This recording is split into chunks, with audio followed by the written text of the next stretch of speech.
സാഖ്യപത്രം എന്ന മലയാളം ബൈബിളിൽ എഴുതിയിരിക്കുന്നതിന് അതിന്റെ ശരിക്കുള്ള വേർഡ് നമ്മൾ മനസ്സിലാക്കി റെക്കമെൻഡേഷൻ ലെറ്റർ, അതായത് ആധികാരികമായ കത്ത്, ശുപാർശ കത്ത് എന്ന് പറയാറില്ലേ.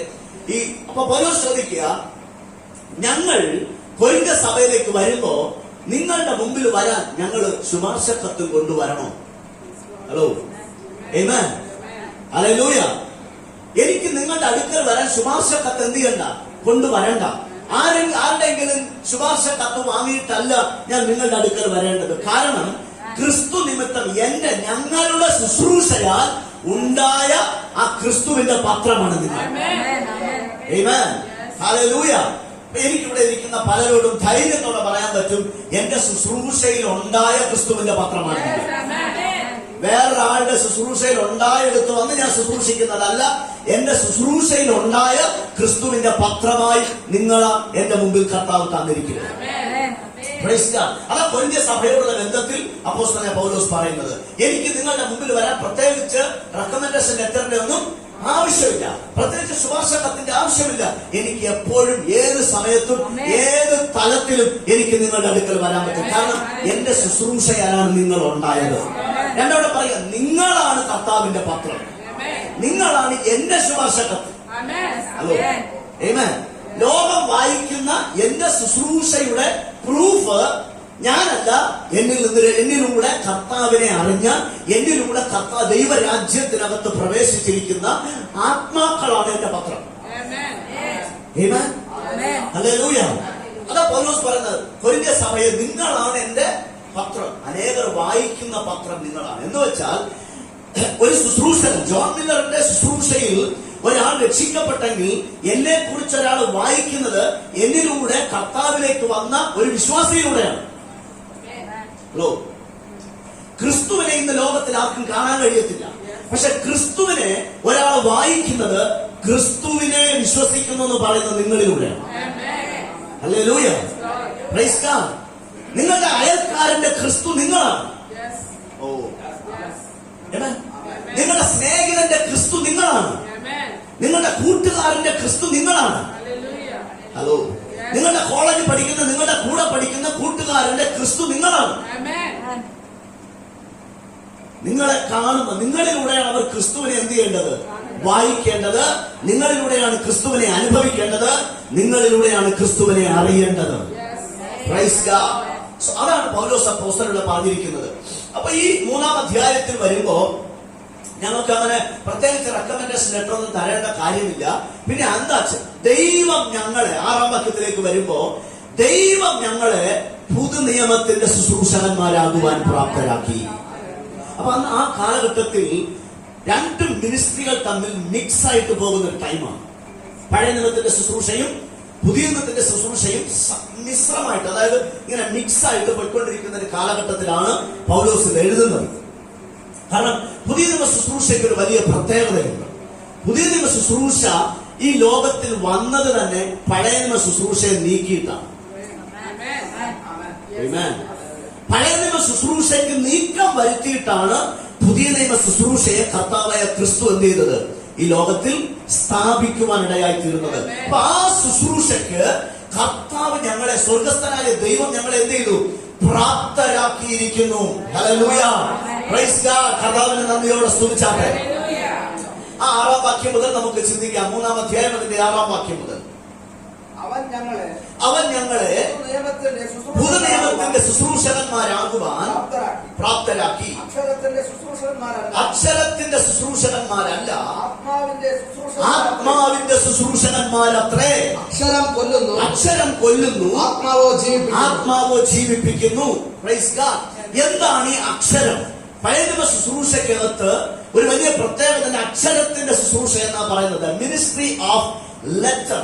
എന്താണ് ഈ അക്ഷരം? അടുത്ത് പറയുന്നത്, താഴെ പറയുന്നത്, ഈ കല്ലിൽ അക്ഷരമായി കൊത്തിയിരുന്ന മരണ ശുശ്രൂഷ എന്നൊരു വേർഡ് അവിടെ പറയുന്നുണ്ട്. കല്ലിൽ അക്ഷരമായി കൊത്തിയിരുന്ന, എന്നാൽ കല്ലിൽ അക്ഷരമായി കൊത്തിയിരുന്ന മരണ ശുശ്രൂഷ.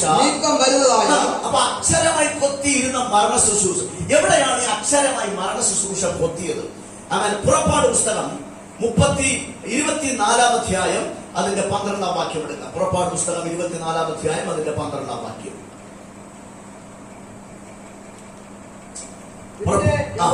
പിന്നെ യഹോവ മോശയോട്, നീ എന്റെ അടുക്കൽ പർവ്വതത്തിലേക്ക് കയറി വരിക, അവിടെ ഇരിക്കാം. ഞാൻ നിനക്ക് കൽപ്പലകളും നീ അവരെ ഉപദേശിക്കേണ്ടതിന് ഞാൻ എഴുതിയ ന്യായപ്രമാണങ്ങളും നിനക്ക് തരും. മതി. ഇവിടെ പഴയ നിയമത്തിൽ ജനം മിസ്രൈമിൽ നിന്ന് വിടുവിക്കപ്പെട്ട് സീനായി പർവ്വതത്തിന്റെ അടിവാരത്ത് വരുമ്പോ ദൈവം മോശയെ പർവ്വതത്തിന്റെ മുകളിലേക്ക് വിളിച്ചു. ആമേൻ. പഴയ നിയമത്തിന്റെ ഒരു പ്രത്യേകത, ദൈവം എല്ലായിടത്തും ഇറങ്ങി വരത്തില്ല. ദൈവം ഒരു പ്രത്യേക സ്ഥലത്ത്, ഒന്നുകിൽ ഒരു പർവ്വതത്തിന്റെ മുകളിൽ അല്ലെങ്കിൽ അതുപോലത്തെ മറ്റേതെങ്കിലും സ്ഥലത്തിരിക്കും.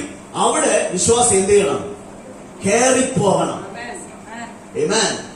ഹല്ലേലൂയ. ഇന്ന് അങ്ങനല്ല. നീ അടുക്കളയിൽ ഇരുന്നാലും ദൈവം അവിടെ ഉണ്ട്. നീ ബെഡ്റൂമിൽ ഇരിക്കുമ്പോഴും ദൈവം അവിടെ ഉണ്ട്. നീ ബാത്റൂമിൽ ഇരിക്കുമ്പോഴും പ്രസൻസ് അവിടെ ഉണ്ട്. ഹലോ, നന്നായിട്ട് ആമേൻ പറഞ്ഞാട്ടെ. പഴയ നിയമത്തിലായിരുന്നെങ്കിൽ കുടുങ്ങിപ്പോയാനെ. വല്ല പൊന്മുടി മലയുടെ മണ്ടയിലുമാണ് കർത്താവ് ഇരുന്നതെങ്കിൽ നമ്മൾ പോകാൻ ബുദ്ധിമുട്ടും. ഏതെങ്കിലും വലിയൊരു കൊടുമുടിയുടെ മുകളിൽ കർത്താവ് ഇരുന്നിട്ട് എല്ലാവരും ഇങ്ങോട്ട് വന്ന് എന്നെ ആരാധിക്കണമെന്ന് പറഞ്ഞിരുന്നെങ്കിൽ നമ്മുടെ കാര്യം കെട്ടാൻ പോകാം. ഇത്രയും ആധുനിക സൗകര്യം ഉണ്ടായിരുന്നിട്ട് ഈ ബേക്കറി ജംഗ്ഷൻ വരെ വരാൻ പോലും നമുക്ക് എന്തുമാത്രം പ്രയാസമാണ്. വല്ല മലയുടെ മുകളിലോ സമുദ്രത്തിന്റെ അപ്പുറത്തോ ഒക്കെ ആയിരുന്നെങ്കിൽ നമ്മൾ കഷ്ടപ്പെട്ടു പോയാലേ നമുക്ക് പോയി ദൈവത്തെ എന്ത് ചെയ്യാൻ പറ്റത്തില്ല, കാണാൻ പറ്റത്തില്ല. ഇതാണ് പ്രധാനമായിട്ടും പഴയ നിയമത്തിന്റെ പുതിയ നിയമത്തിന്റെ വ്യത്യാസം. അവിടെ കർത്താവ് സീനായി പർവ്വതത്തിന്റെ മുകളിൽ ഇരുന്നിട്ട് മോശയെ വിളിക്കുകയാണ്, നീ ഇങ്ങോട്ട് കയറി വരിക, ഞാൻ നിനക്ക് ചില കൽപ്പലകകൾ തരും. കൽപ്പലകകൾ തരും. Stone tablet. ടാബ്ലറ്റ് എന്ന് പറഞ്ഞാൽ പിള്ളേർക്കൊക്കെ നന്നായിട്ട് അറിയാം അല്ലെ. അത് പണ്ട് കർത്താവ് കൊടുത്ത സ്റ്റോൺ ടാബ്ലറ്റാ, കല്ലിലുണ്ടാക്കിയ പലക, 2 പലക. അപ്പൊ മോശ കയറി ചെന്ന് അവൻ 19 അധ്യായം മുതൽ 32 അധ്യായം വരെയുള്ള പുറപ്പാട് പുസ്തകത്തിൽ പർവ്വതത്തിന്റെ മുകളിൽ മോശ കർത്താവ് ഇറങ്ങി വരുന്നതും മോശ കയറി ചെല്ലുന്നതും തിരിച്ച് മോശ പർവ്വതത്തിന്റെ മുകളിൽ നിന്ന് ഇറങ്ങി വരുന്നതുമായ ആ ചരിത്രമാണ് 19 മുതൽ 32 വരെയുള്ള അധ്യായങ്ങളിൽ എഴുതിയിരിക്കുന്നത്. 19 അധ്യായത്തിൽ യഹോവ സീനായി പർവ്വതത്തിൽ ഇറങ്ങി വന്നപ്പോൾ ഭയങ്കര ഇടിമുഴക്കമുണ്ടായി, തീ കത്തി, പർവ്വതം മൊത്തം പുകഞ്ഞു, കാഹളത്തിന്റെ ശബ്ദം കേട്ടു. ജനങ്ങളെല്ലാം മോശ അടക്കമുള്ളവർ എന്ത് ചെയ്തു? ഭയപ്പെട്ടു. പക്ഷെ എന്നിട്ട് മോശയെ കർത്താവ് വിളിച്ചു. മോശ കയറി ചെന്നു. 32 അധ്യായം അതിന്റെ 18 വാക്യത്തിൽ 31 അധ്യായം അതിന്റെ 18 വാക്യത്തിൽ മോശയുടെ കരങ്ങളിലേക്ക് ദൈവം ഈ കൽപ്പലകകളെ ഏൽപ്പിക്കുകയാണ്. 31:18 അവൻ സീനായി പർവ്വതത്തിൽ വെച്ച് മോശയോട് അരുളി ചെയ്തത് കഴിഞ്ഞ ശേഷം ദൈവത്തിന്റെ വിരൽ കൊണ്ട് എഴുതിയ കൽപ്പനകളായ സാക്ഷ്യപലക 2 അവന്റെ പക്കളെ മോശയുടെ കൈകളിലേക്ക് ദൈവത്തിന്റെ വിരൽ കൊണ്ട് എഴുതിയ കൽപ്പലകകൾ 2 ദൈവം എന്ത് ചെയ്തു? കൊടുത്തു. ശ്രദ്ധിക്കണേ, ദൈവത്തിന്റെ വിരൽ കൊണ്ട് എഴുതിയ കൽപ്പലകകൾ. ഓ, എത്ര ഉണ്ട്? കൂടെ ഉണ്ട്. അപ്പൊ പഴയ നിയമം അങ്ങനെ ഉണ്ടായത് സാധാരണ കാര്യമല്ല. ദൈവം തന്റെ വിരൽ കൊണ്ട് എന്ത് ചെയ്തു? കൽപ്പലകയിൽ എഴുതി കൊടുത്തതാണ് പഴയ നിയമം. പക്ഷെ ഈ പഴയ നിയമത്തെ പിടിച്ചാണ് പൗലോസ് പറയുന്നത് അത് അക്ഷരത്തിന്റെ ശുശ്രൂഷയാണ്. ആ അക്ഷരത്തിന്റെ ശുശ്രൂഷ മരണത്തിന്റെ ശുശ്രൂഷയാണ്, അത് കൊല്ലുന്ന ശുശ്രൂഷയാണ്, അത് ജീവിപ്പിക്കാത്ത ശുശ്രൂഷയാണ്. അതാണ് അന്നും 1-ാം നൂറ്റാണ്ടിൽ ഇന്നും പല മേഖലകളിലും വെല്ലുവിളി. അത് ദൈവത്തിന്റെ കൈവിരലല്ലേ? യെസ്, ദൈവത്തിന്റെ കൈവിരലുകൾ എഴുതി. പക്ഷെ അതിന് ശേഷം ഒരു കാര്യം നടക്കുന്നു. നെക്സ്റ്റ് ചാപ്റ്ററിൽ 32 അധ്യായം 15-16 വാക്യങ്ങൾ വായിച്ചാട്ടെ. 32 അധ്യായം 15-16 വാക്യങ്ങൾ. മോശ തിരിഞ്ഞ് പർവ്വതത്തിൽ നിന്ന് ഇറങ്ങി. മോശ 40 ദിവസം സീനായി പർവ്വതത്തിന്റെ മുകളിൽ ദൈവവുമായിട്ട് സംസാരിച്ചുകൊണ്ടിരിക്കുക. Amen. ഇംഗ്ലീഷ് ബൈബിളിൽ പറഞ്ഞത് he had communion with God. ദൈവവുമായിട്ട് മോശയ്ക്ക് ഒരു കമ്മ്യൂണിയൻ ഉണ്ടായി, ഒരു ഫെലോഷിപ്പ് ഉണ്ടായി. ദൈവവും മോശയും തമ്മിൽ എന്ത് ചെയ്യാണ്? സംസാരിക്കുകയാണ്. 40 ദിവസം സംസാരിച്ചു. ഈ 40 ദിവസം കഴിഞ്ഞിട്ട് ദൈവത്തിന്റെ കൈവിരൽ കൊണ്ട് എഴുതിയ 2 കൽപ്പനകളായ സാക്ഷ്യപലകകളെ മോശയുടെ കൈകൾ കൊടുത്തു. മോശ പർവ്വതത്തിൽ നിന്ന് എന്ത് ചെയ്യുകയാണ്? 40 ദിവസം കഴിഞ്ഞപ്പോ ഇറങ്ങി വരിക.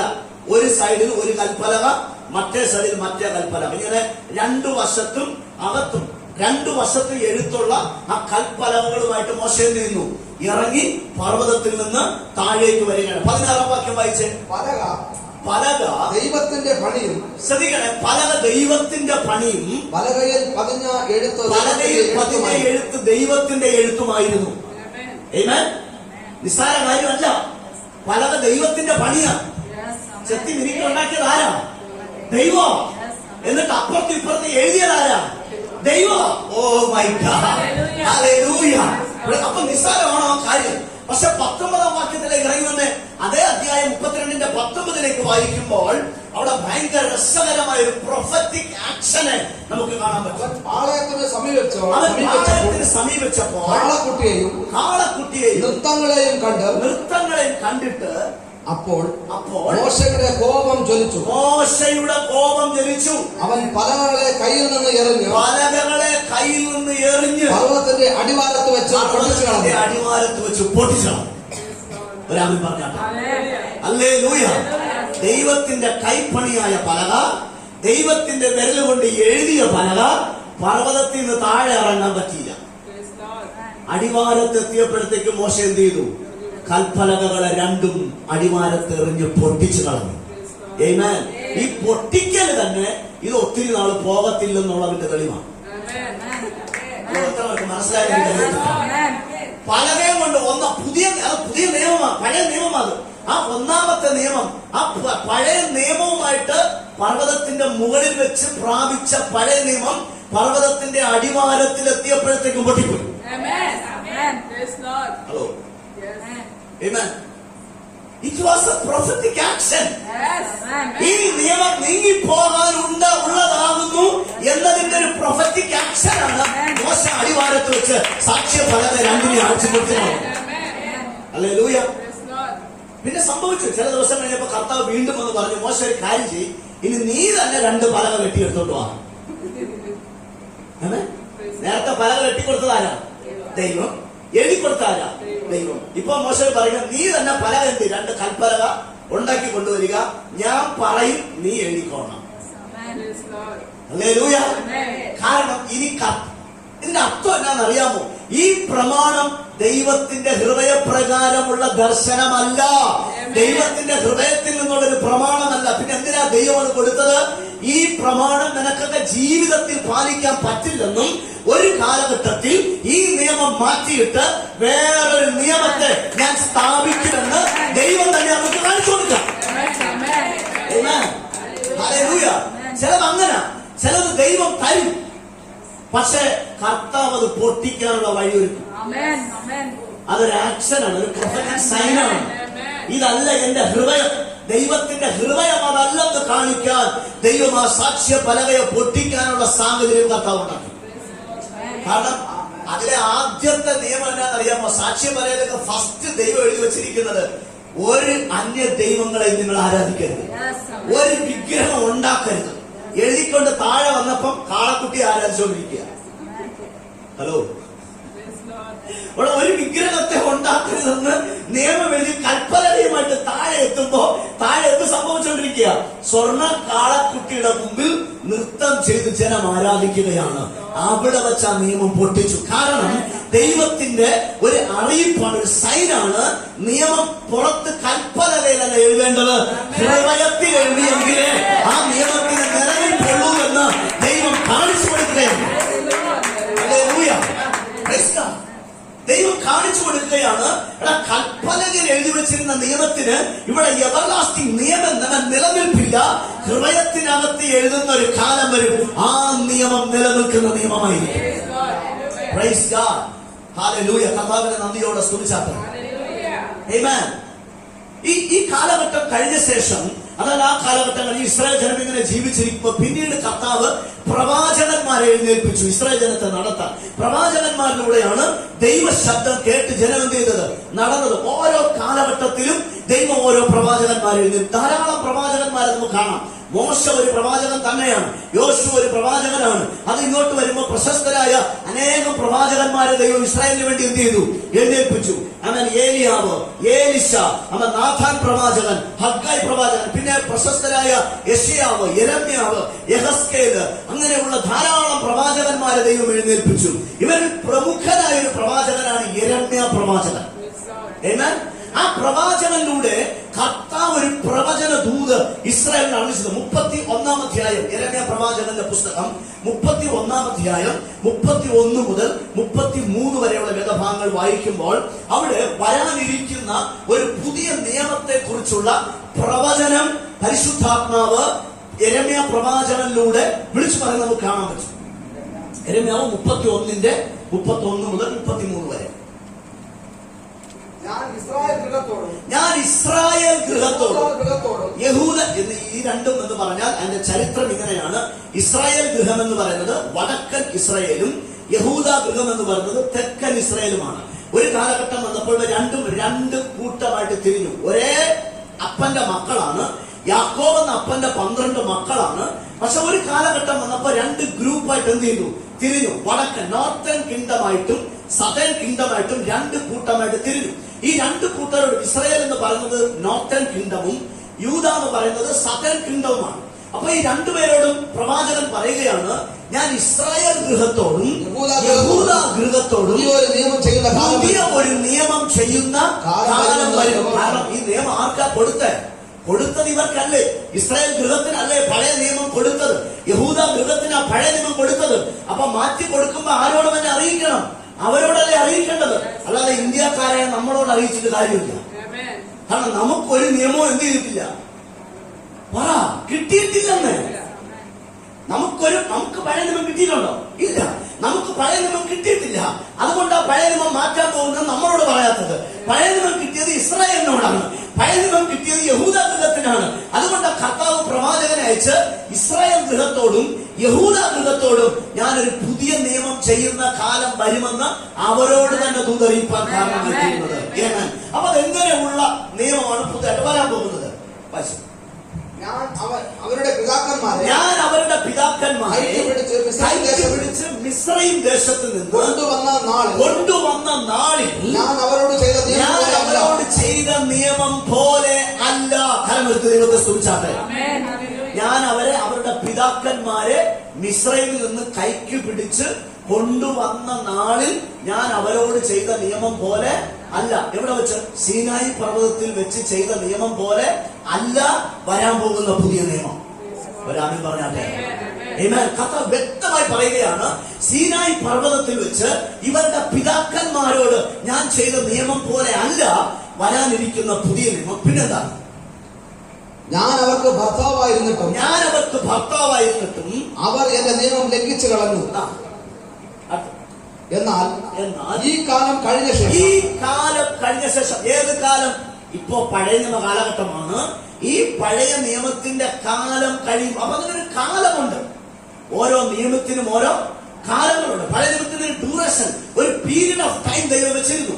ആ പീരീഡ് ഓഫ് ടൈം കഴിയുമ്പോൾ ഞാൻ ഇസ്രായേൽ ഗൃഹത്തോട് ചെയ്യുവാനിരിക്കുന്ന നിയമം ഇങ്ങനെയാകുന്നു. ഞാൻ എന്റെ ന്യായപ്രമാണം അവരുടെ ഉള്ളിലാക്കി, എന്റെ ന്യായപ്രമാണത്തെ അവരുടെ ഉള്ളിലാക്കി അവരുടെ ഹൃദയങ്ങളിൽ എഴുതും.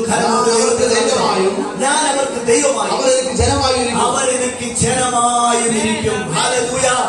ഈ കാര്യമാണ് അപ്പോസ്തലനായ പൗലോസ് അതിന്റെ 3-ാം വാക്യത്തിൽ 2 Corinthians chapter 3:3 എഴുതിയിരിക്കുന്നത്. 2 Corinthians 3:3 പറഞ്ഞിരിക്കുക, നിങ്ങളാണ് ഞങ്ങളുടെ ക്രിസ്തുവിന്റെ പത്രം, ഞങ്ങളുടെ ശുശ്രൂഷയാൽ ഉണ്ടായ ക്രിസ്തുവിന്റെ പത്രം നിങ്ങളാണ്. അത് കൽപ്പലകയിൽ മഷി കൊണ്ട് എഴുതിയതല്ല, ഹൃദയങ്ങളിൽ ആത്മാവ് കൊണ്ട് എഴുതിയതാണ്. ആമേൻ. മഷി കൊണ്ട് എഴുതിയതെല്ലാം ഒരു ദിവസം എന്ത് ചെയ്യും? മാഞ്ഞു പോകും. കൽപ്പലകയിൽ എഴുതിയതെല്ലാം ഒരു ദിവസം മാഞ്ഞു പോകും. അപ്പൊ ഈ കൽപ്പലകയിൽ എഴുതിയ ശുശ്രൂഷയെ കുറിച്ച് പൗലോസ് പറയുകയാണ്, ആ അക്ഷരത്തിന്റെ ശുശ്രൂഷ അല്ല ഞങ്ങളിപ്പോൾ ചെയ്യുന്നത്. അക്ഷരം കൊല്ലുന്നു, ആത്മാവോ ജീവിപ്പിക്കുന്നു. എന്താ അക്ഷരം കൊല്ലുന്നത്? അത് നമ്മൾ നേരത്തെ കണ്ടു. അതിന്റെ പുറപ്പാട് പുസ്തകം അതിന്റെ 32-ാം അധ്യായത്തിൽ അതിന്റെ അവസാനത്തെ 28-ാം വാക്യം വായിച്ച് 32:28.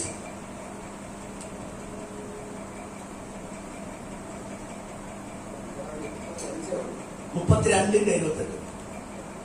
പുറപ്പാട് പുസ്തകം 32:28.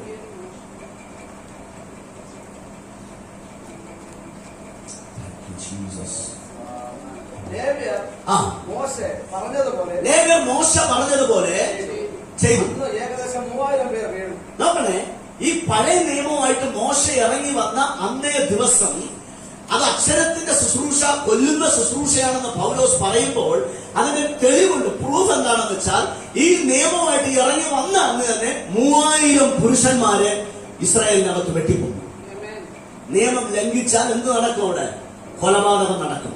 നിയമലംഘനത്തിന് വധശിക്ഷയാണ് പഴയ നിയമത്തിന്റെ നിയമം. Amen. Hallelujah. അപ്പോ പഴയ നിയമം ഇറങ്ങി വന്ന ഇനാഗുറേഷൻ ചെയ്ത ആ ദിവസം തന്നെ 3000 പേരെ എന്ത് ചെയ്തു? വെട്ടിക്കുന്നു. ആരുടെ വാളുകൊണ്ട്? ലേവ്യരുടെ വാളുകൊണ്ട് 3000 പുരുഷന്മാരെ വെട്ടിക്കുന്നു. അതാ പറയുന്നത്, അക്ഷരം കൊല്ലുന്നു, എന്നാൽ ആത്മാവ് ജീവിപ്പിക്കുന്നു. പുതിയ നിയമം എവിടെ ഇറങ്ങി വന്നത്? പുതിയ നിയമം ഇറങ്ങി വന്നത് അപ്പോസ്തല പ്രവൃത്തി 2-ാം അധ്യായത്തിലാണ്, 1-ാം നൂറ്റാണ്ടിൽ. അപ്പോഴാണ് ആത്മാവ് ഇറങ്ങി വന്നത്. പഴയ നിയമത്തിൽ ഇറങ്ങി വന്ന ദിവസത്തിനും പുതിയ നിയമം ഇറങ്ങി വന്ന ദിവസത്തിനും രണ്ടിനും ചില താരതമ്യങ്ങൾ, സാദൃശ്യങ്ങളുണ്ട്. എന്താണെന്നറിയാമോ? പഴയ നിയമം ഇറങ്ങി വന്ന ദിവസം പർവ്വതത്തിന്റെ മുകളിൽ തീ കത്തി, പുകയുണ്ടായി, ഇടിമുഴക്കം ഉണ്ടായി, കാവള ശബ്ദം കേട്ടു. പുതിയ നിയമം ഇറങ്ങി വന്നപ്പോഴും കൊടിയ മുഴക്കത്തോടെ വലിയ കാറ്റിന്റെ ശബ്ദം ഉണ്ടായി, അഗ്നി വീട് മുഴുവനും സൗണ്ട് നിറഞ്ഞു. അഗ്നി നാവ് പോലെ പിളർന്നിരിക്കുന്ന നാവുകൾ ഓരോരുത്തർക്ക് പ്രത്യക്ഷമായി. അവിടെയും തീ ഉണ്ടായിരുന്നു, ഇവിടെയും തീയുണ്ട്. അവിടെയും ഇടിമുഴക്കം ഉണ്ടായിരുന്നു, ഇവിടെയും ഇടിമുഴക്കം ഉണ്ടായിരുന്നു. അവിടെയും അവൻ പുകയുണ്ടായിരുന്നു. ഇവിടെ മൊത്തം ആ ഹോൾ മൊത്തം എന്ത് ചെയ്തു?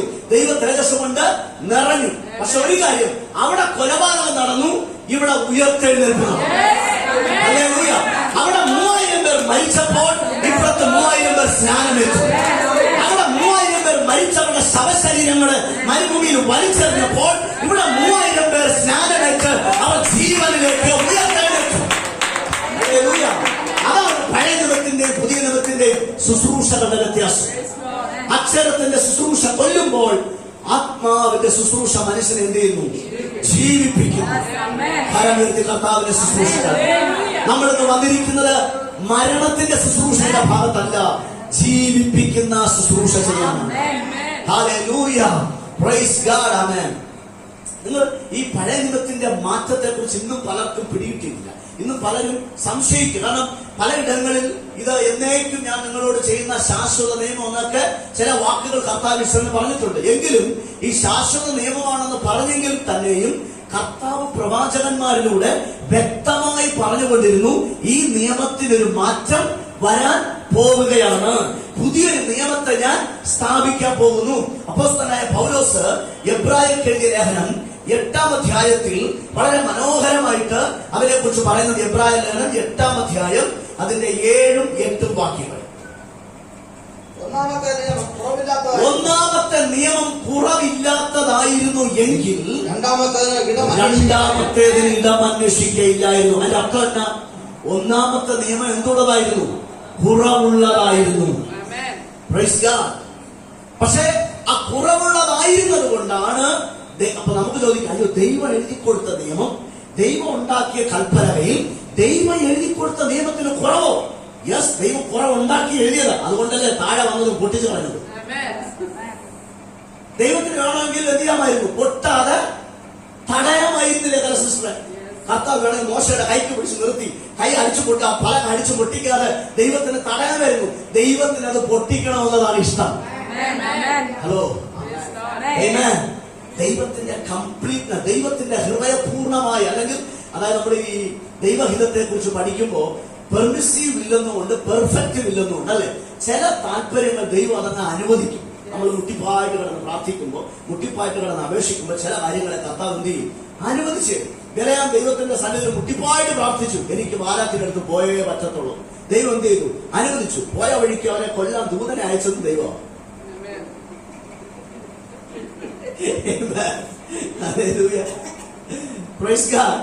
അവന്റെ പോക്ക് ദൈവത്തിന് ഇഷ്ടമല്ലായിരുന്നു വചനത്തിൽ എഴുതിയിട്ടുണ്ട്. അപ്പൊ നിയമത്തെ ഇവര് പറഞ്ഞു, ഞങ്ങൾക്കൊരു നിയമം വേണം, അല്ലെ?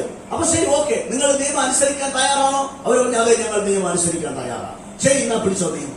ആ നിയമവും കൊണ്ടാണ് വരുന്നത്. ആ നിയമം ദൈവത്തിന്റെ ഹൃദയമല്ലാത്തത് കൊണ്ട് അത് അവിടെ വെച്ച് തകർക്കപ്പെട്ടു. എന്നാൽ അടുത്തത് രണ്ടാമത്തെ നിയമത്തിന് വേണ്ടിയാ. ഒന്നാമത്തെ നിയമം കുറവുള്ളതായിരുന്നു. ആമേൻ. അത് കുറവില്ലാത്തതായിരുന്നുവെങ്കിൽ രണ്ടാമത്തേതിന് ഇടം എന്ത് ചെയ്യത്തില്ലായിരുന്നു, അന്വേഷിക്കയില്ലായിരുന്നു. അതിനടുത്ത വാക്യം എന്താ പറയുന്നത്? എന്നാൽ അവൻ അവരെ ആക്ഷേപിച്ചുകൊണ്ട് അരുളി ചെയ്യുന്നത് ദൈവം തന്നെ ഇസ്രായേൽ ഗൃഹത്തെ ആക്ഷേപിക്കുക. ഒരു ആമേൻ പറഞ്ഞാട്ടെ. നിയമം കൊടുത്ത ദൈവം തന്നെ ഇസ്രായേൽ ഗൃഹത്തെ ആക്ഷേപിച്ചുകൊണ്ടാണ് പൗലോസ് പറഞ്ഞത്. അവരെ ആക്ഷേപിച്ചുകൊണ്ട്, പരിഹസിച്ചുകൊണ്ട് കർത്താവ് പറയുകയാണ്, ഞാൻ ഇസ്രായേൽ ഗൃഹത്തോടും യഹൂദ ഗൃഹത്തോടും പുതിയൊരു നിയമം ചെയ്യുന്ന കാലം വരും. ആ കാലമാ ക്രിസ്തുവിന്റെ ക്രൂശിലൂടെ സ്ഥാപിക്കപ്പെട്ടത്. ആ കാലമാ 1-ാം നൂറ്റാണ്ടിലെ പെന്തക്കോസ്ത് നാളിൽ വന്ന കാലം. ആ കാലത്താണ് പുതിയ നിയമം. ഒന്നാമത്തെ നിയമത്തെ നീക്കിയിട്ട് രണ്ടാമത്തെ നിയമമായ പുതിയ നിയമത്തെ ക്രിസ്തു ലോകത്തിൽ സ്ഥാപിക്കാനിടയായിട്ടുണ്ട്. Hallelujah, praise God. അതിന്റെ 9-ാം വാക്യം വായിച്ച്, ഞാൻ അവരുടെ പിതാക്കന്മാരെ കൈക്ക് പിടിച്ച് മിസ്രയീമിൽ നിന്ന് കൊണ്ടുവന്ന നാളിൽ ഞാൻ അവരോട് ചെയ്ത നിയമം പോലെ അല്ല, അവർ എന്റെ നിയമത്തിൽ നിലനിന്നില്ല. എന്ത് ചെയ്തില്ല? നിലനിൽക്കുന്നില്ല. ഇനി 10-ാം അധ്യായം എടുത്ത്, എബ്രായലേഖനം 10-ാം അധ്യായം എടുത്ത്, യേശു എന്തിനാ ലോകത്തിൽ വന്നത്? നമ്മൾ പലപ്പോഴും ചിന്തിക്കുന്നത് യേശു നമുക്ക് വേണ്ടി രക്തം ചൊരിയാൻ വേണ്ടി മാത്രമാണ് വന്നത്. ആമേൻ. പാപികളെ രക്ഷിപ്പാൻ യേശുക്രിസ്തു രക്തം ചൊരിയാൻ വേണ്ടി വന്നു, ക്രൂശിൽ മരിക്കാൻ വേണ്ടി വന്നു. ഇതൊക്കെ നമ്മുടെ പലരുടെയും ധാരണ. എന്നാൽ അതിനേക്കാൾ അപ്പുറത്ത് ദൈവത്തിനൊരു ഭയങ്കര ഇഷ്ടമുണ്ട്. യേശു ഈ ലോകത്തിൽ വന്നത് ദൈവത്തിന്റെ ഇഷ്ടം ചെയ്യാൻ വേണ്ടിയിട്ടാണ്. ദൈവത്തിന്റെ ഇഷ്ടം എന്തായിരുന്നു? ദൈവത്തിന്റെ ഇഷ്ടം എബ്രായലേഖനം 10-ാം അധ്യായം അതിന്റെ 4 മുതലുള്ള വാക്യങ്ങൾ.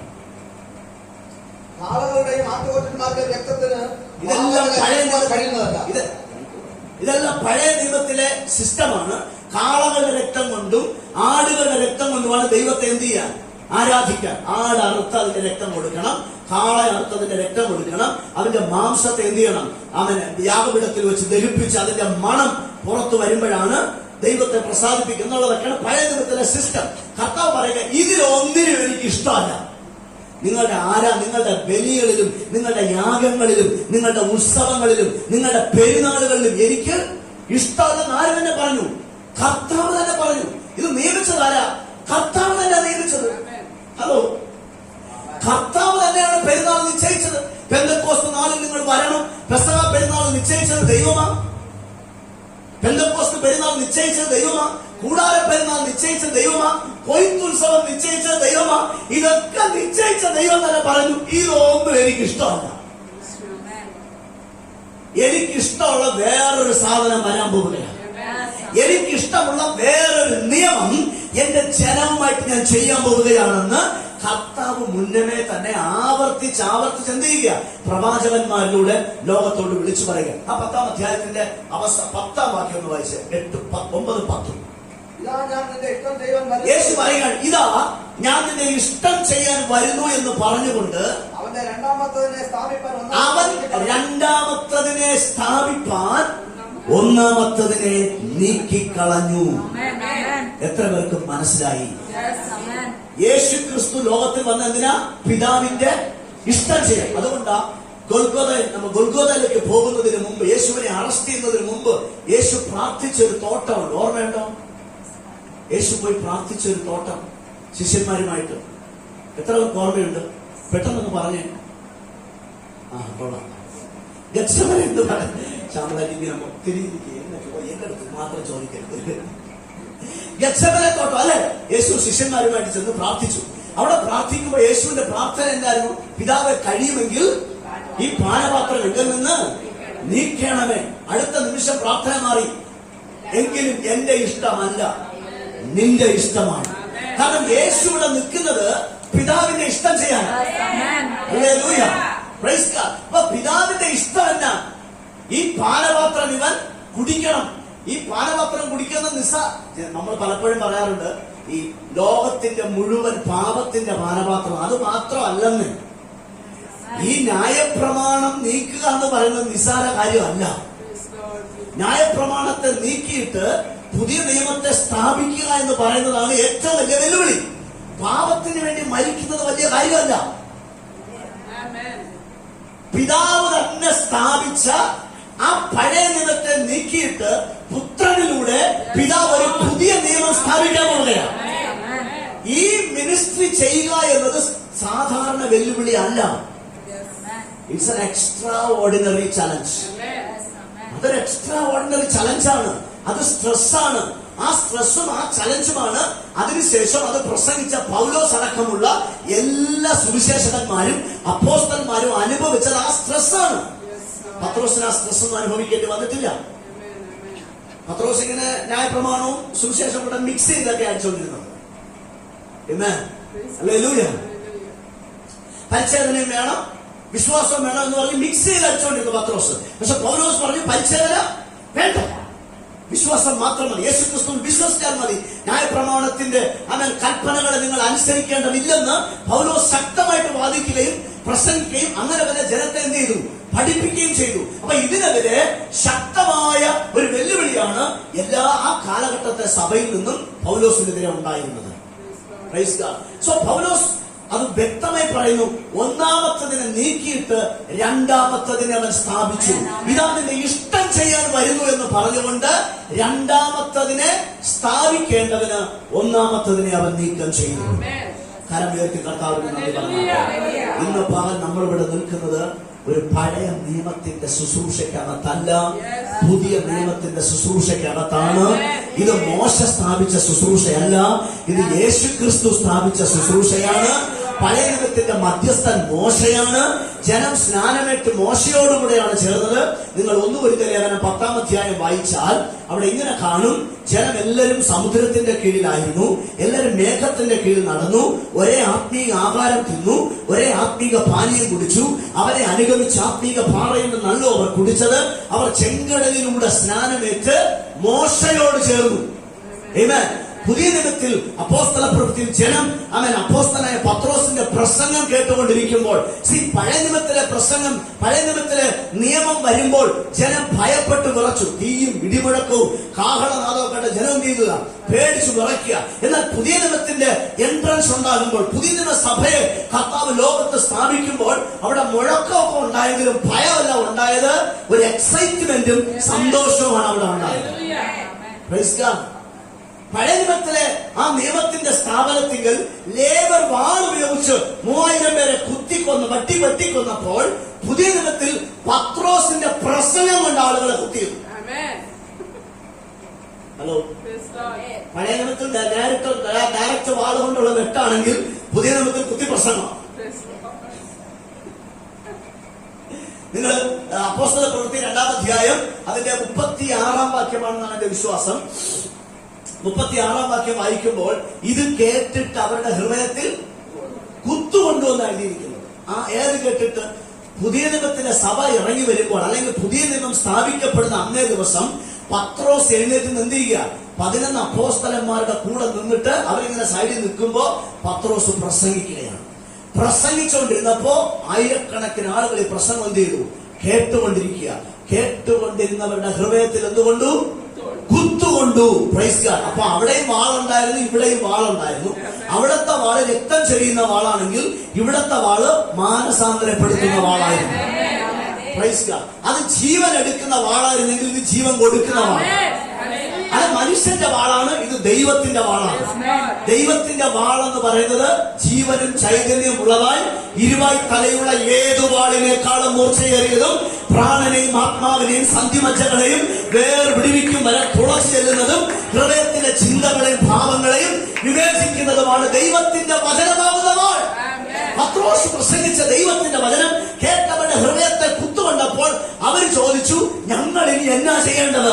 രക്ഷിക്കപ്പെടാൻ ഞങ്ങൾ എന്ത് ചെയ്യണം? പത്രോസ് പറഞ്ഞു, നിങ്ങൾ ഓരോരുത്തരും നിങ്ങളുടെ പാപങ്ങളുടെ മോചനത്തിനായി യേശുക്രിസ്തുവിന്റെ നാമത്തിൽ സ്നാനമേൽപ്പീൻ, എന്നാൽ പരിശുദ്ധാത്മാവെന്ന ദാനം നിങ്ങൾക്ക് ലഭിക്കും.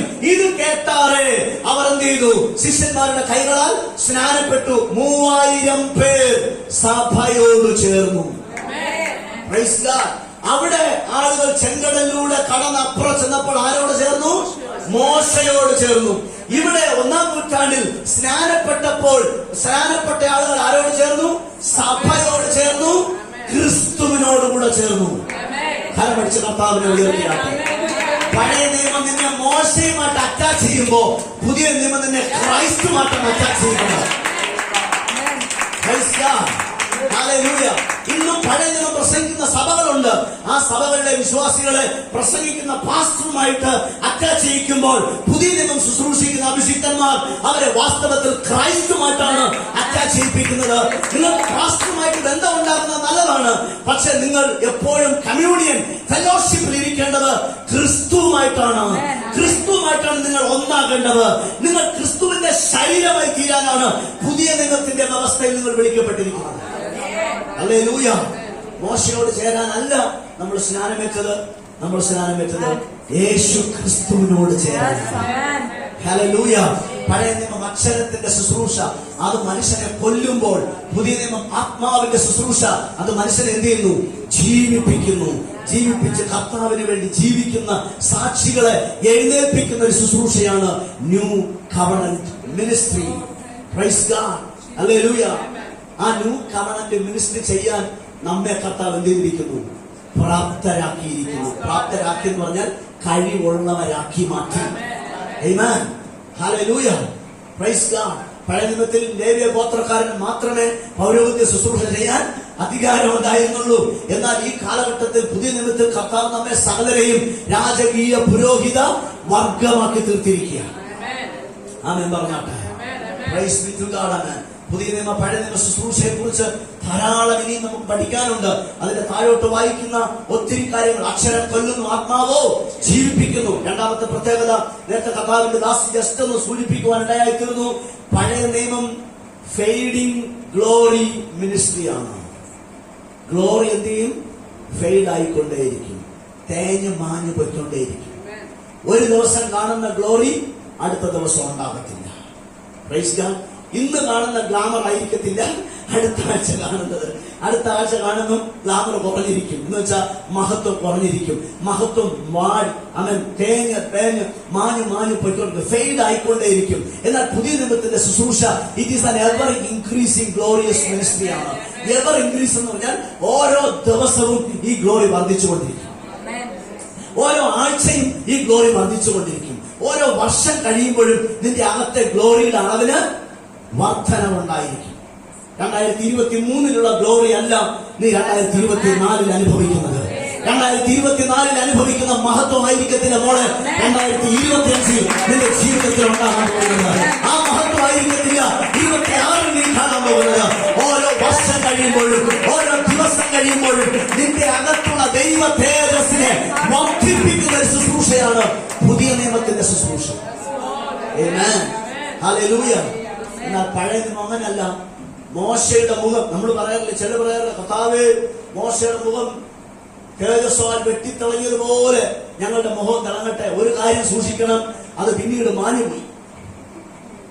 മോശയുടെ മുഖ തേജസ് എന്ത് ചെയ്തു? കുറച്ചു ദിവസം കഴിഞ്ഞപ്പോ മാഞ്ഞുപോയി. അവനൊരു മൂട് പടം ഇട്ടു. ഒരു മുഖത്തൊരു ഒരു മൂട് പടം ഇട്ടു. വെയിൽ ഒരു കർട്ടൻ ഇട്ടതുപോലെ മുഖത്ത് എന്ത് ചെയ്തു? മോശ കുറച്ച് നാളത്തേക്ക് ഒരു കർട്ടൻ ഇട്ടു. പക്ഷെ ജീവിതകാലം മുഴുവൻ മോശയ്ക്ക് കർട്ടൻ ഇടേണ്ടി വന്നില്ല. ആമേൻ. ഹല്ലേലൂയ. അത് നിലനിൽക്കുന്ന ഗ്ലോറി ആയിരുന്നെങ്കിൽ മോശ മരിക്കുന്നത് വരെ മുഖത്ത് തുണിയിട്ട് നടക്കേണ്ടി വന്നേനെ. ആമേൻ. അത് എത്ര കാലം ഉണ്ടായിരുന്നത് ബൈബിളിൽ വ്യക്തമല്ല. പക്ഷെ വളരെ കുറച്ച് സമയമേ ഉണ്ടായിരുന്നുള്ളൂ, കുറച്ച് കാലമേ ഉണ്ടായിരുന്നുള്ളൂ. ആ കാലഘട്ടം കഴിഞ്ഞപ്പോ പിന്നെ മോശയ്ക്ക് എന്ത് ചെയ്യേണ്ടി വന്നില്ല? മൂടുപടം ഇടേണ്ടി വന്നില്ല. കാരണം അന്ന് ഇറങ്ങി വന്നപ്പോൾ ഗ്ലോറി പിന്നെ ഇല്ലായിരുന്നു. പർവ്വതത്തിൽ നിന്ന് ഇറങ്ങി വന്നപ്പോ 40 ദിവസം കർത്താവിനോട് സംസാരിച്ചിട്ട് ഇറങ്ങി വന്നപ്പോ ത്വക്ക് പ്രകാശിച്ചു, സ്കിന്ന് ബ്രൈറ്റ് ആയി. ആമേൻ. ഹല്ലേലൂയ. വെയിലും മഴ ഒന്നും കൊള്ളാതെ ദൈവ സാന്നിധ്യത്തിനകത്ത് ഇരുന്നു കഴിഞ്ഞാൽ ഗ്ലാമർ കൂടും. ആമേൻ. അപ്പൊ പർവ്വതത്തിന്റെ മുകളിൽ ദൈവത്തിന്റെ മേഘം നിറഞ്ഞിരിക്കുക. മരുഭൂമിയുടെ ചൂടോ മരുഭൂമിയിലെ വെയിലോ ഒന്നും അടിക്കില്ല, തണുപ്പടിക്കുന്നില്ല. മൊത്തം God's പ്രസൻസിനകത്ത് 40 days and nights, 40 രാവും പകലും ദൈവ സാന്നിധ്യത്തിനകത്ത് ആര് നിൽക്കുക? മോശ നിൽക്കുക. ഒരു വെളുത്തില്ലെങ്കിൽ ആവശ്യമുള്ളൂ. ത്വക്ക് പ്രകാശിച്ചു. പക്ഷെ താഴെ വന്ന് അടുത്ത 40 ആയപ്പം പ്രകാശമില്ല. കാരണം എന്താ? മരുഭൂമിയിലെ ചൂടടിച്ചപ്പോ മരുഭൂമിയിലെ പ്രശ്നങ്ങൾ നേരിട്ടപ്പോൾ, മരുഭൂമിയിലെ സ്ട്രഗിൾസ് നേരിട്ടപ്പോൾ, മരുഭൂമിയിലെ കുത്തുവാക്കുകൾ നേരിട്ടപ്പോൾ, ജനത്തിന്റെ പെറുപിറുപ്പ് നേരിട്ടപ്പോൾ, ജനത്തിന്റെ മത്സരം കണ്ടപ്പോ മോശയുടെ മുഖത്തെ ദൈവദരിദ്രം ചെയ്യാൻ തുടങ്ങി. മാഞ്ഞു പോകാൻ തുടങ്ങി. പക്ഷെ പുതിയ നിയമത്തിൽ അങ്ങനല്ല. നീ പ്രതികൂലങ്ങളുടെ കടന്നു പോകും തോറും, നീ പ്രശ്നങ്ങളെ നേരിടും തോറും, നീ പ്രയാസങ്ങളെ നേരിടും തോറും, വെല്ലുവിളികൾ നിന്റെ മുൻപിൽ വരും തോറും നിന്റെ അകത്തെ ദൈവ തേജസ് വർദ്ധിക്കാൻ തുടങ്ങും. നിന്റെ അകത്തെ മഹത്വം ഇൻക്രീസ് ആകാൻ തുടങ്ങും. അങ്ങനെ തേജസ് വർദ്ധിച്ച് തേജസ് പ്രാപിച്ച് ക്രിസ്തുവിന്റെ അതേ പ്രതിമയായി നീ രൂപാന്തരപ്പെടുന്നത് വരെ നിന്റെ തേജസ് വർദ്ധിപ്പിക്കുന്നതാണ് പുതിയ നിയമ ശുശ്രൂഷ. Amen. Hallelujah. ആ ശുശ്രൂഷയിലേക്കാണ് ഇന്ന് പകൽ ദൈവം എന്നെ നിങ്ങളെ കൊണ്ടുവന്നിരിക്കുന്നത്. Praise God. Amen. അതിനെക്കുറിച്ചൊക്കെ ധാരാളം വിശദമായിട്ട് അടുത്ത ആഴ്ചകളിൽ നമുക്ക് പഠിക്കാം. മോഹത്ത് എന്തുകൊണ്ട് അദ്ദേഹം കർട്ടനിട്ടു, ഒരു മൂടുപടം ഇട്ടു. ആ മൂടുപടത്തിന്റെ പിന്നിലെ രഹസ്യം എന്തായിരുന്നു? ഇന്ദും ജനത്തിന്റെ ഹൃദയത്തിനകത്ത് മൂടുപടം കിടക്കുന്നുണ്ട്. അതിന്റെ ഒത്തിരി കാര്യങ്ങൾ പുതിയ മിനിസ്ട്രിയെ കുറിച്ച് നമുക്ക് ഇനി ധാരാളം പഠിക്കാനുണ്ട്. അവൻ ഇന്ന് പകൽ നമുക്ക് കർത്താവിന്റെ സന്തോഷത്തോടെ മഹത്വം കൊടുക്കാം. Praise God. പറഞ്ഞ പുതിയ നിയമത്തിന്റെ ശുശ്രൂഷകരാകാൻ ദൈവം ഞങ്ങളെ പ്രാപ്തരാക്കി. You are a new covenant minister. നിങ്ങളൊരു പുതിയ നിയമത്തിന്റെ ശുശ്രൂഷകരാണ്.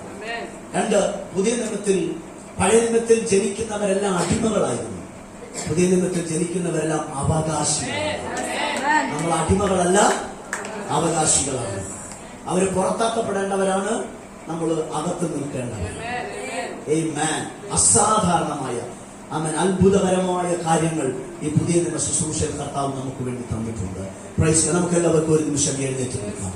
Thank you Jesus. Hallelujah. Thank you Lord. In the name of Jesus.